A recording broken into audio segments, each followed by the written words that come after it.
ما كاينش احزاب صغرى واحزاب كبرى، وحتى حنا كيقولوا لنا ذوي الاحتياجات الخاصه ولا المعاقين. لا، حنا ذوي عزائم،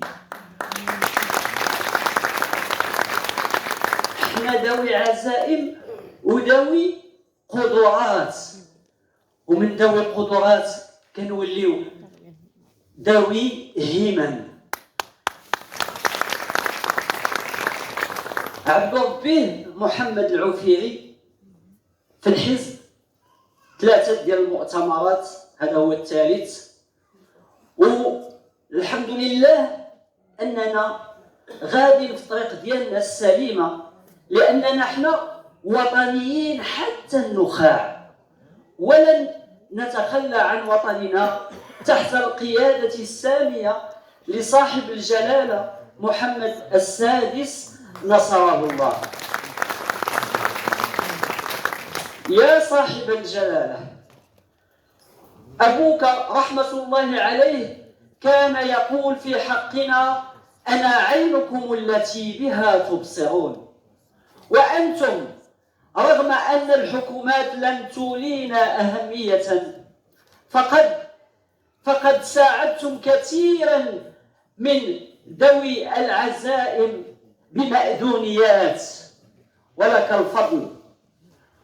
عبد ربه أستاذ خذ التقاعد، مت قاعد، قلت لهم لا، أنا لن أموت قاعدا بل أموت واقفا،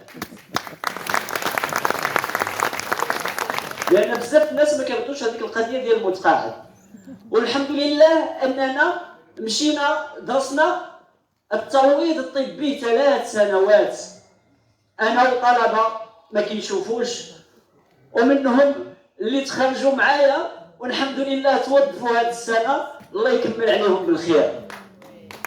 وكذلك من الترويض الطبي مشينا للصحافه، المعهد العالي للصحافه، وحصلنا على الماستر في هذا المجال. وعندنا تحديات.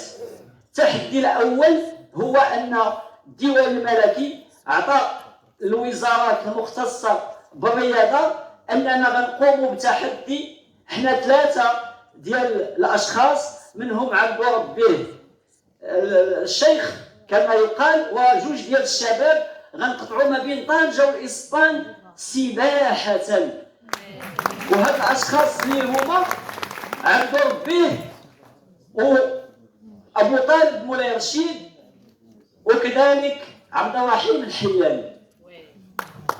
وغنديروا إن شاء الله كذلك تحدي آخر، أننا غنطرطيو طونديل اللي هي كنسميوها الدراجة الثنائية، لأن كيسوقها واحد قدامي كيكون كيشوف واللي موراه ما كيشوفش. وغادي نمشيو إن شاء الله من طنجة حتى القويرة، إثباتا على أن المغرب لن يمسه أحد.